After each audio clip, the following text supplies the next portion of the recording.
The morning sun cast long shadows across the Arizona Territory as 6 cavalry officers lay motionless in the red dirt, their scalps missing, tomahawk marks carved deep into their skulls. The date was July 15, 1876. The same month Lieutenant Colonel George Armstrong Custer fell at Little Bighorn. But while the nation mourned Custer's defeat, a different kind of terror was stalking the southwestern desert, one that would prove even more psychologically devastating to the U.S. Army's frontier campaigns. The killer was not a war chief or a seasoned warrior band. The perpetrator was a 25-year-old Apache woman whose tactical genius would force military commanders to rewrite their understanding of indigenous warfare. Her Apache name was Nailnish, meaning she who raids at dawn, but the cavalry would come to know her as the Apache Rose, a mockery that combined feminine dismissal with grudging respect for her lethal efficiency. If you're fascinated by the untold stories of military history that challenge everything you thought you knew about the American West, make sure to hit that subscribe button. Because what you're about to discover will forever change how you view frontier warfare. Born in 1851 near the sacred Gila River, Nailnish came into the world during the bloodiest period of Apache-American conflict. The California Gold Rush had brought thousands of prospectors through Apache territory, followed by the U.S. Army's systematic campaign to clear indigenous peoples from lands valuable to white settlers. General James Henry Carleton's brutal scorched earth policies had already forced thousands of Apache onto the barren Bosque Redondo Reservation, where disease and starvation claimed more lives than cavalry bullets ever had. But some Apache bands refused to surrender their ancestral homeland. Some, like Nailnish's father Cochillo Negro, chose to fight back with a savagery that matched the violence being inflicted upon their people. Cochillo Negro was a war leader who had ridden with the great chiefs Mongas Colorados and Cochise during the Apache Wars of the 1860s, when Apache resistance had nearly driven American forces from Arizona Territory entirely. While other Apache girls learned the traditional women's skills of basket weaving, food preparation, and plant medicine, Nailnish received an education in warfare that few male warriors could match. Her father recognized something exceptional in his daughter's temperament, a combination of patience, analytical intelligence, and controlled aggression that made her a natural predator. Under Cochillo Negro's tutelage, she learned to track men across rocky terrain without leaving sign, to move through desert landscape with the silence of hunting cats, and to kill efficiently with weapons that most Apache women never touched. More importantly, she learned to think like her enemies, to understand how white soldiers made decisions, how they reacted under stress, and how their confidence could be transformed into fatal vulnerabilities. By 1876, the Apache resistance had been fragmented into small bands operating from hidden strongholds in the Dragoon Mountains, the Chiricahuas, and the Sierra Madre of Mexico. Nailnish had already participated in more than 20 raids against ranches, mining camps, and freight wagons, earning a reputation among Apache warriors for her tactical innovations and psychological insights into white behavior patterns. The incident that would cement her legend began on a scorching July morning when Captain William Morrison led his patrol of 6 officers into Apache territory, searching for a band of hostiles who had escaped the San Carlos Reservation. Morrison was a Civil War veteran who had survived Antietam and Chancellorsville, believing his experience against Confederate cavalry had prepared him for anything the Apache could present.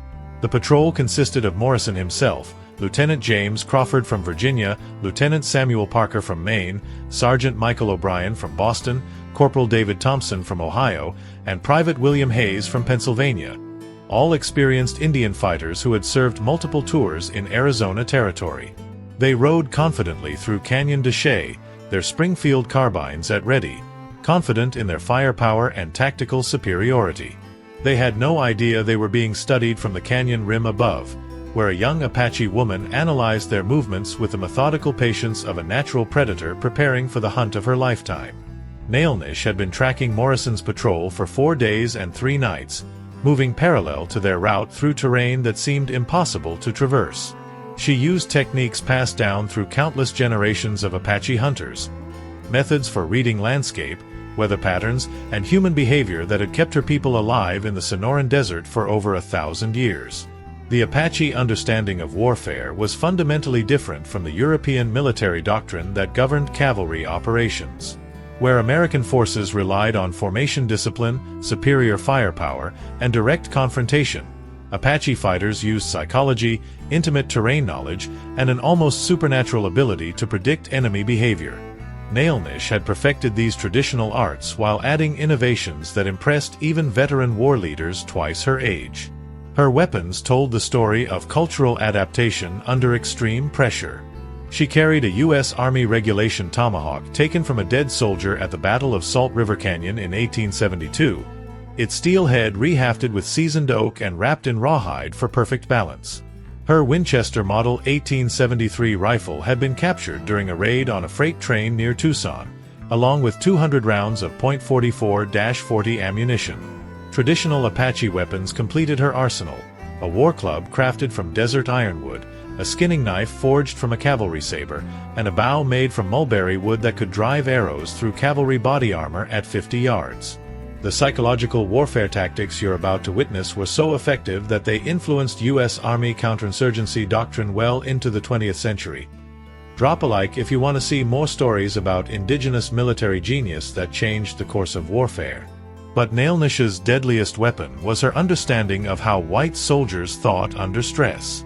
She had studied their behavioral patterns during previous encounters, learning that cavalry officers made predictable mistakes when isolated from larger formations.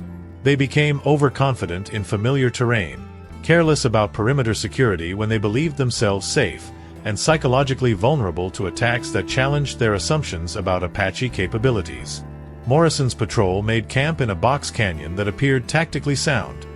High walls provided natural protection, and the narrow entrance could be easily defended against frontal assault. They posted 2 sentries at the canyon mouth and settled into a routine that had served them well during dozens of previous patrols. But their European military training had never addressed the possibility that an enemy might attack from directly above.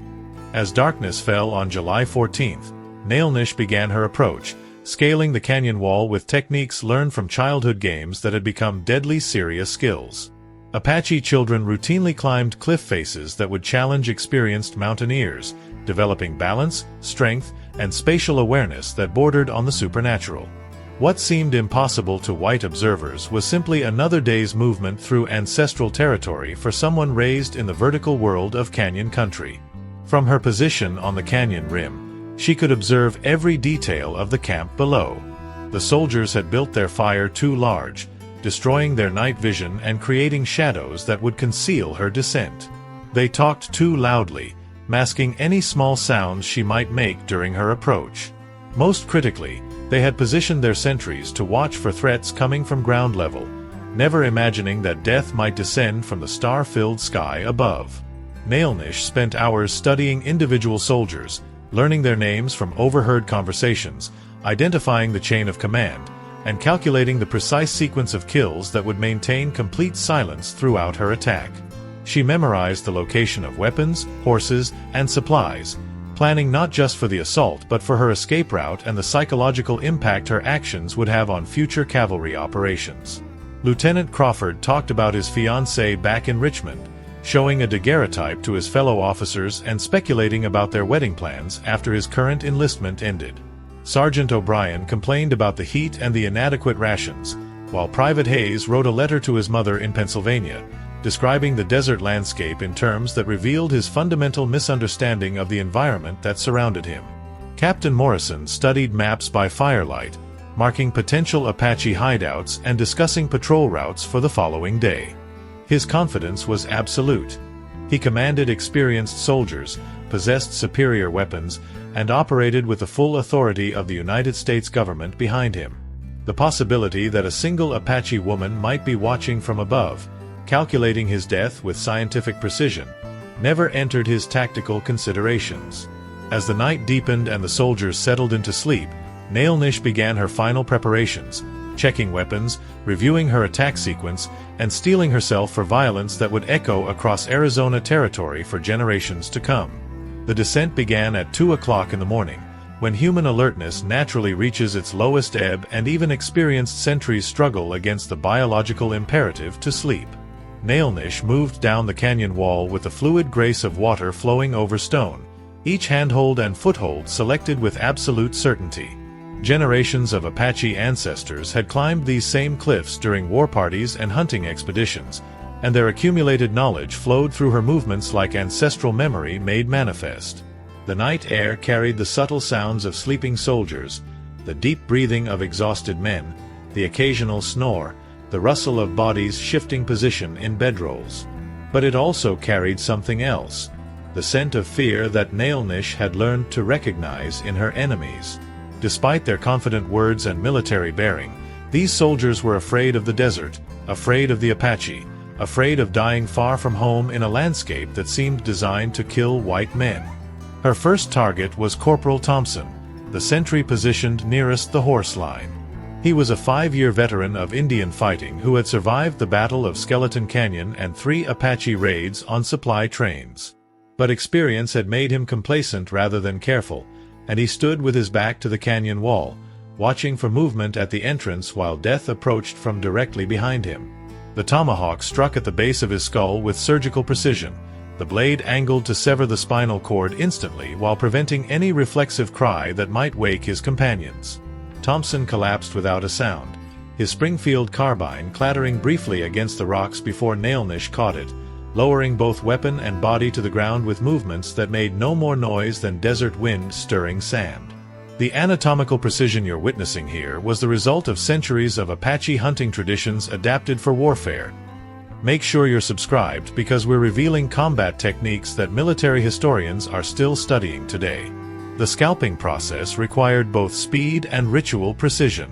Using a knife honed to surgical sharpness, Nailnish made the traditional circular cut around Thompson's hairline, then peeled away the scalp with a technique that separated skin from skull in one piece.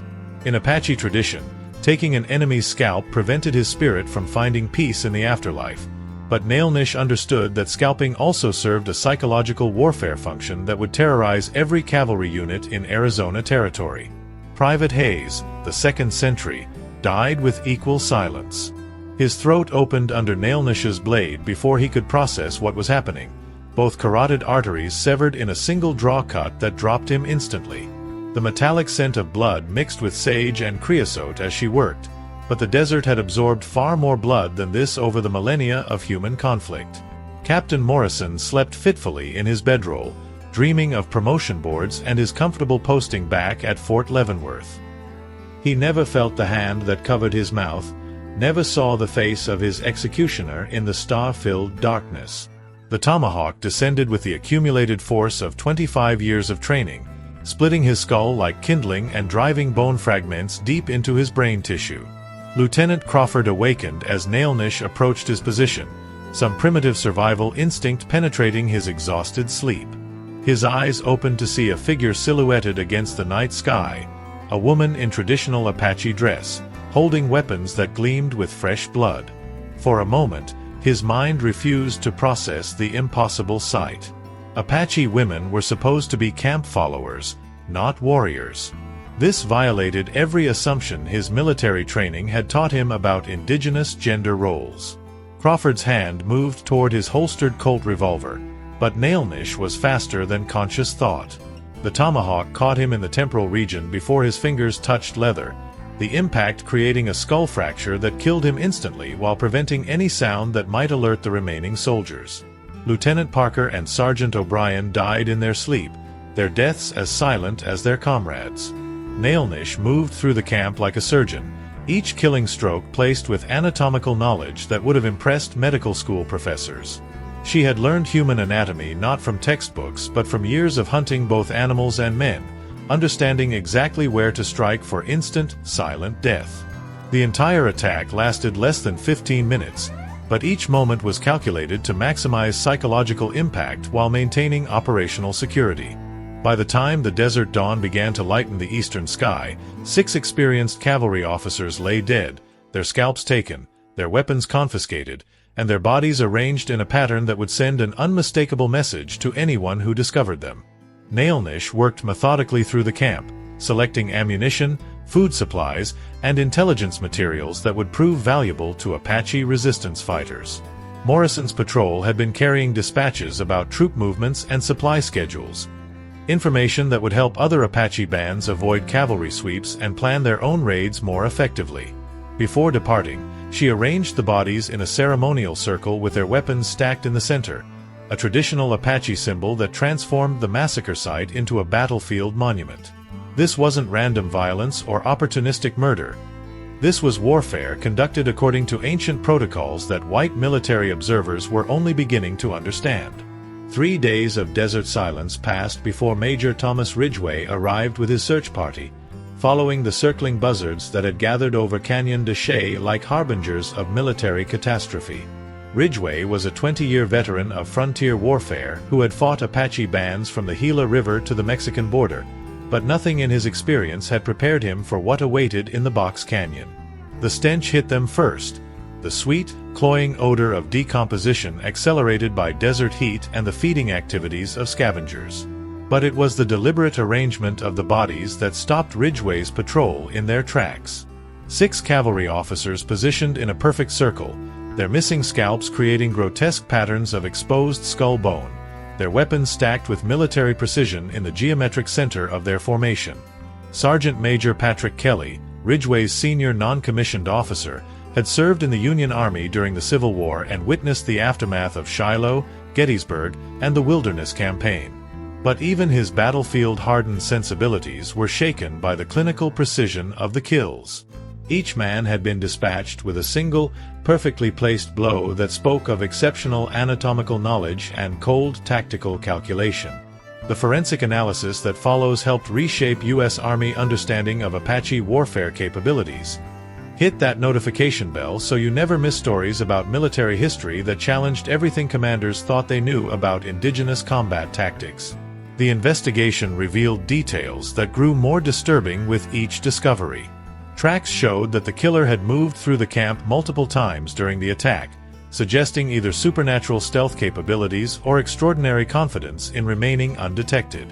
More troubling still, the killer had taken time to examine personal effects, military dispatches, and supply inventories before selecting specific items to steal. Army trackers brought from Fort Apache found evidence of the escape route. Footprints that led up the canyon wall and disappeared into rocky terrain where even Apache scouts lost the trail. But the size, depth, and gait pattern of the prints told a story that challenged fundamental military assumptions.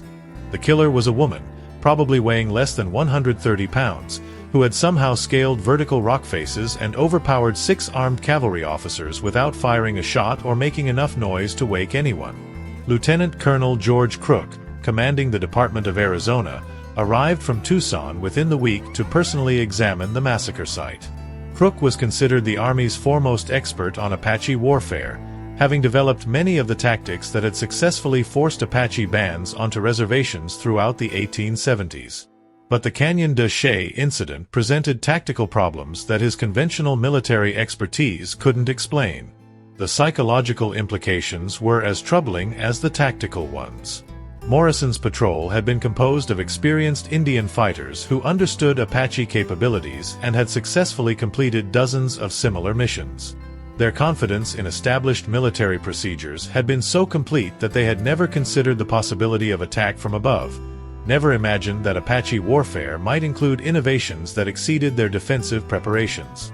Word of the massacre spread through Arizona Territory's military installations like wildfire, carried by telegraph operators whose messages grew more sensationalized with each retransmission. Newspaper correspondents arrived from as far away as San Francisco and Denver, hungry for stories about Apache Amazons and savage squaws that would sell papers throughout the American West. But the sensationalized newspaper accounts missed the tactical reality that was keeping military commanders awake at night. This wasn't primitive savagery or opportunistic violence. This was sophisticated warfare conducted by someone who understood both Apache traditions and American military psychology better than most West Point graduates.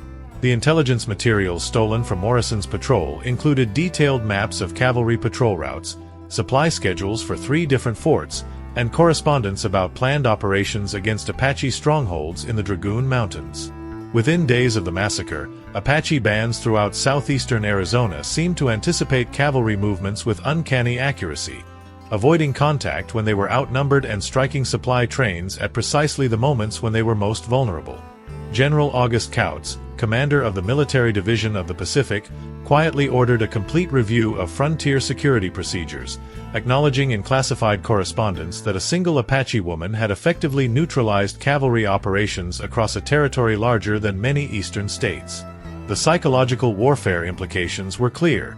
If one woman could create this level of disruption, what might organized Apache resistance accomplish with similar tactics? Major Ridgway filed his official report with careful military language that understated the tactical sophistication of the attack, but his private correspondence revealed the true extent of his concern. The Apache had developed capabilities that exceeded anything in military intelligence files, and the psychological impact was already affecting troop morale throughout the southwestern territories. The psychological shockwaves from Canyon de Chelly reached every cavalry outpost from Fort Huachuca to Camp Grant within 10 days, carried by official dispatches, unofficial rumors, and the kind of frontier gossip that traveled faster than military communications. Soldiers who had once slept soundly in fortified camps now started awake at every night sound, knowing that somewhere in the vast Arizona darkness, the Apache Rose might be watching, calculating, preparing to strike. General William Tecumseh Sherman, commanding general of the U.S. Army, received Kautz's classified report in Washington, D.C. and immediately ordered additional resources to Arizona Territory. Sherman was a man who understood psychological warfare. His march through Georgia had broken Confederate morale as much through terror as through military destruction. Now he found himself confronting an enemy who wielded fear with equal effectiveness but from a position of numerical and technological disadvantage that should have made such tactics impossible. The Army's institutional response was swift but revealed fundamental misunderstandings about the nature of the threat they faced.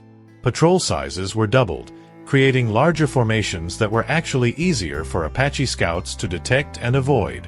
Camp security was increased with additional sentries, but these measures only partially addressed attacks that came from unexpected directions. Most significantly, soldiers were ordered to sleep with weapons at hand, a directive that increased friendly fire incidents while providing little protection against an enemy who struck in complete silence. The military adaptations you're about to hear influenced U.S. Army counterinsurgency doctrine for the next century and shaped how America fought unconventional conflicts from the Philippines to Vietnam. Make sure you're subscribed for more stories about how individual warriors changed the course of military history. While cavalry units searched for shadows across the Sonoran Desert, Nailnish struck again with devastating precision. On August 3, 1876, a supply convoy traveling between Fort Apache and Camp Grant vanished completely, leaving only wagon wheel tracks that led into rocky badlands where mounted pursuit was impossible. The 12 soldiers guarding the wagons were never found, though Apache scouts reported seeing buzzards circling an area where the ground was too rocky to preserve clear evidence. Each subsequent attack followed the same pattern: precise intelligence gathering, careful timing, surgical violence, and complete disappearance into terrain that seemed impossible to traverse. Nailnish never left survivors to describe her methods, never engaged in prolonged firefights that might reveal her position or capabilities. She appeared like a desert thunderstorm, struck with devastating force, and vanished before military response teams could arrive. The legend grew with each incident, fed by newspaper sensationalism and military frustration. Eastern publications transformed Nailnish into a mythical figure that combined elements of Joan of Arc, Boudica, and frontier dime novel heroines. But Western papers, written by correspondents who understood the realities of Apache warfare, painted a more accurate and therefore more terrifying picture: a supremely skilled fighter who had turned guerrilla warfare into a precise science. Military intelligence officers worked desperately to establish patterns in her attacks, to predict where she might strike next, to develop countermeasures against tactics they barely understood. But Nailnish moved through social networks that were invisible to white observers: reservation Indians who appeared completely pacified but maintained secret connections to the resistance, traders who dealt with both sides while providing intelligence to Apache leaders, and Mexican civilians along the border who had their own reasons for opposing American military expansion. She knew about cavalry movements days before the soldiers themselves received their orders, could predict supply schedules with accuracy that seemed supernatural, and understood the psychological vulnerabilities of individual officers better than their own subordinates did. Her intelligence network extended from the San Carlos Reservation to the Sierra Madre of Mexico, maintained by people who had every reason to support Apache resistance against American occupation. By September 1876, the psychological impact had reached crisis proportions. Enlistment rates dropped dramatically as word spread through military circles about the Apache Rose, who could kill experienced soldiers without leaving trace or trail. Veteran officers requested transfers to other territories, and new recruits arrived in Arizona with levels of fear and anxiety that made them ineffective in combat situations. General Crook, frustrated by conventional military failures, began employing Apache scouts to track their own people, a controversial decision that created internal conflicts within tribal communities but provided the Army with intelligence capabilities they had previously lacked. The message was clear. Traditional military methods were inadequate against this new form of warfare, and victory would require adopting some of the enemy's own tactical innovations. The economic impact extended beyond military casualties to civilian settlements throughout Arizona Territory. Mining operations suspended activities in areas where Apache raids had become unpredictable, ranchers abandoned remote properties, and freight companies demanded military escorts that strained available cavalry resources. One woman's campaign of psychological warfare was effectively disrupting American economic expansion across the entire southwestern frontier. But perhaps most significantly, Nailnish's success was inspiring other Apache fighters to adopt similar tactics, creating a new generation of guerrilla warriors who combined traditional skills with innovations learned through careful study of American military weaknesses. The psychological warfare techniques that she had perfected as an individual fighter were becoming part of Apache military doctrine, threatening to transform sporadic resistance into systematic insurgency that could challenge American control of Arizona Territory for decades to come. Winter came early to Arizona Territory in 1876, bringing an end to the active campaign season but not to the psychological terror that had gripped cavalry units throughout the Southwest. Military records, classified for nearly 50 years afterward, revealed the true scope of Nailnish's impact on frontier warfare. In 7 months of active operations, she had killed or caused the disappearance of 43 cavalry soldiers, captured enough weapons to arm an entire Apache war party, and forced the U.S. Army to completely revise their tactical doctrine for fighting indigenous resistance. The financial cost was equally staggering. The Army had deployed an additional 3 cavalry regiments to Arizona Territory, constructed new fortifications at a cost exceeding $2 million, and implemented security measures that required nearly double the previous personnel levels. One woman's campaign of psychological warfare had cost the federal government more than the entire annual budget for Western Territorial Administration. The conclusion of this story reveals truths about warfare, resistance, and the human cost of conflict that influenced American military thinking well into the modern era.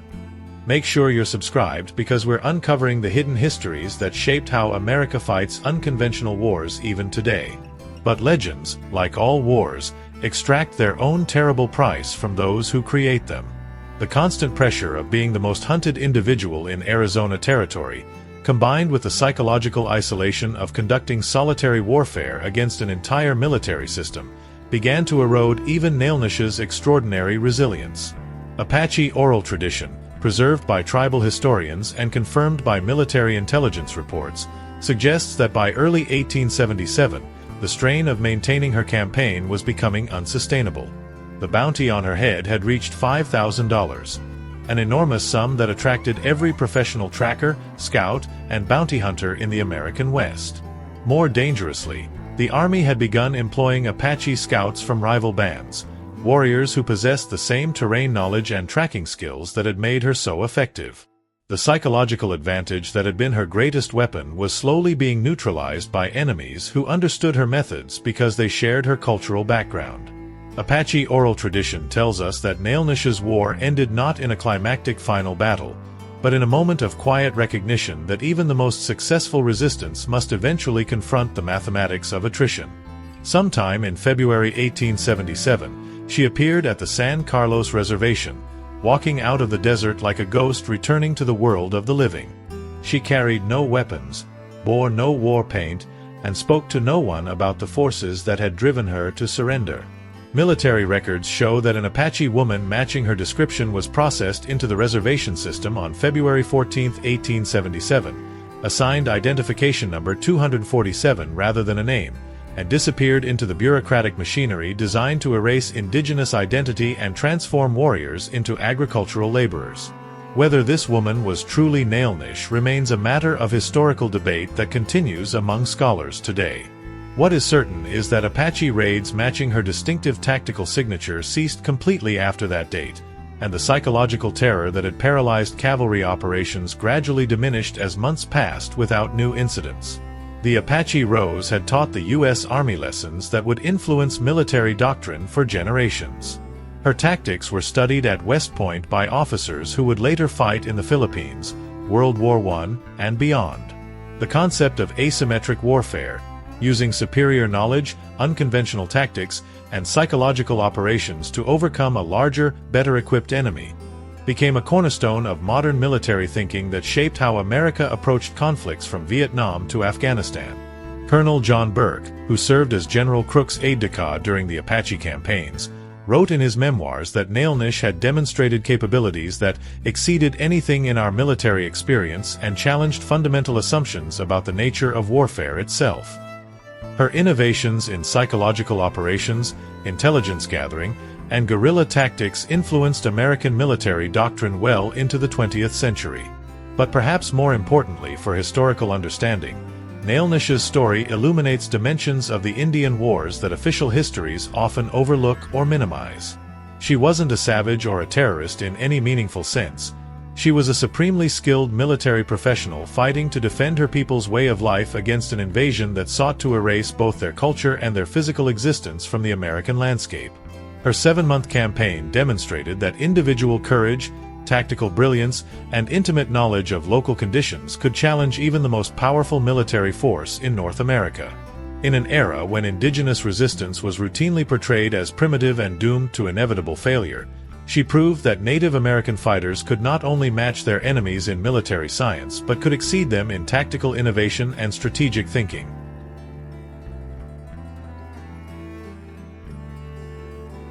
The legacy of the Apache Rose lives on in military academies where her tactics are still studied, in the oral traditions of Apache communities that preserve her memory, and in the broader understanding that the conquest of the American West was neither inevitable nor accomplished without extraordinary resistance from people who refused to surrender their freedom. Nailnish's greatest victory wasn't measured in the soldiers she killed or the fear she inspired, but in the proof she offered that no empire, however technologically advanced or numerically superior, is immune to the determined resistance of those who understand both their enemies' weaknesses and their own people's strengths. Her story reminds us that the most effective weapons in any conflict are not always made of steel and gunpowder, but of intelligence, courage, and an unbreakable commitment to principles worth dying for. In the end, the Apache Rose of Arizona stands as one of history's most remarkable examples of individual resistance against institutional power, a testament to the human capacity for tactical innovation under extreme pressure, and a reminder that the true measure of any warrior lies not in the battles they win, but in the courage they display when fighting for causes larger than themselves.